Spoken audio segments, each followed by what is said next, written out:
If a nuclear bomb explodes, these are the emergency supplies you should have prepared or grab on the run. https://static independent UK/S3FS public/story_public/thumbnails/image/2017/04/24/15/550,811 JPG. North Korea on Tuesday reportedly launched its first intercontinental ballistic missile, a rocket capable of traveling more than 3,400 miles with a weapon on top.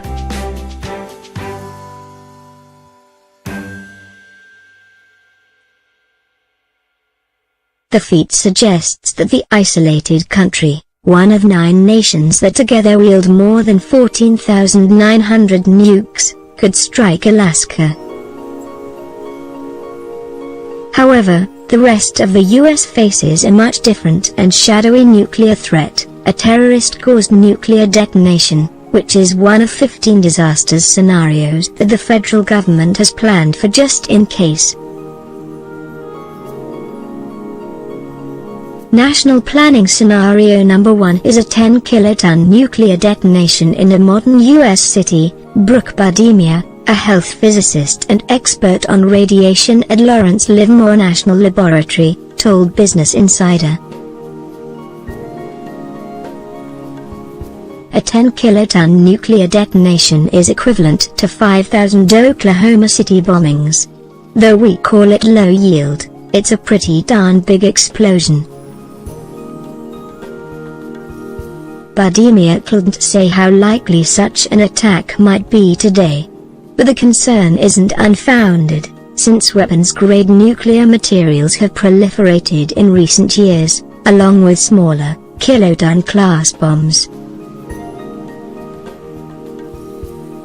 And while governments do their best to safeguard nuclear weapons materials, there's no guarantee a terrorist couldn't succeed in obtaining them. Should a nuclear blast occur near your city or town, and you somehow avoided its searing flash of light, crushing shockwaves, an incendiary fireball, take shelter immediately. You should also have a few items handy in your emergency kit. Would you have considered Oklahoma City a likely target? Bademia said.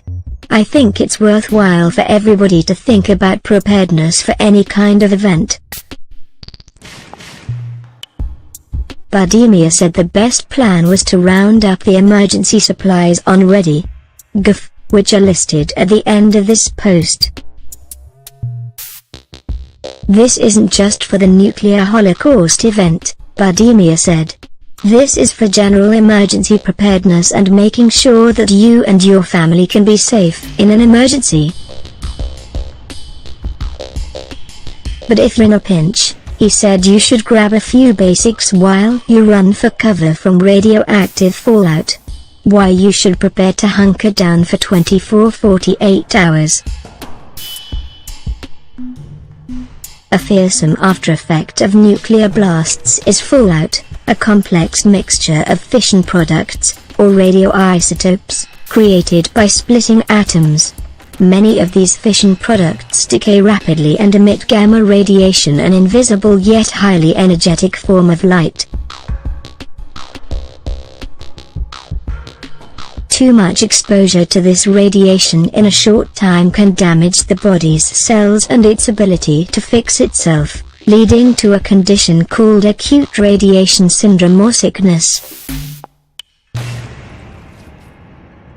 It also affects the immune system and your ability to fight infections, Bademia said. Only very dense and thick materials, like many feet of dirt or inches of lead, can reliably stop the gamma radiation emitted by fallout. It's also a threat. You'd be foolish to attempt to escape by driving away in a car or other vehicle. Your ability to know where the fallout's gonna go, and outrun it, well, it's very unlikely, he said, because it would be carried by high-altitude winds often booking along at 100 miles per hour. While rushing to a fallout shelter within the first minutes after a blast, or migrating to a better one, you'll want a few things to get through the next 24 to 48 hours when radioactive fallout exposure risk is the greatest. The minimum your emergency kit should have.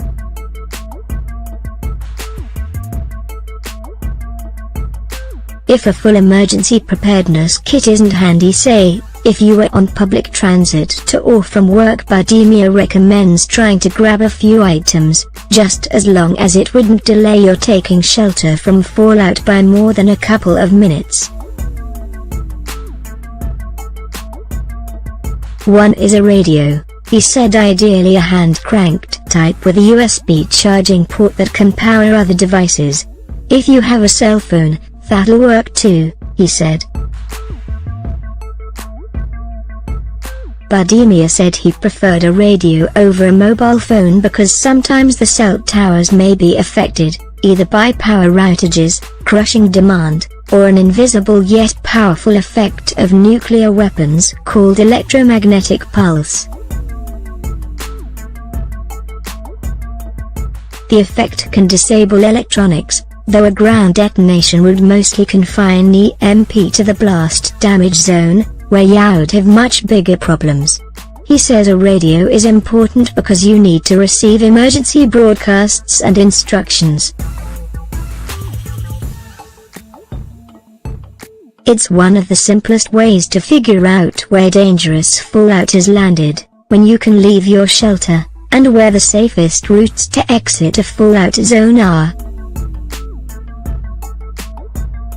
Second, Budimir says, you'll want water, ideally 1 gallon per person per day, according to ready.gov. In addition to drinking it, you may need it to rinse off any radioactive fallout after removing your clothes, since this can drastically reduce your radiation exposure. World News and Pictures. Third, Budimir said, I would probably grab a breakfast bar or two to stave off the hunger a little bit. Fourth, he says to grab any essential medications or treatments you might need. Budimir says there's a risk in trying to gather too much stuff, since the first minutes and hours after a blast are when radioactive fallout exposure risk is the greatest, especially outdoors. One thing he definitely does not recommend stressing about immediately after a blast is potassium iodine pills, which wouldn't be very useful in the next 48 hours.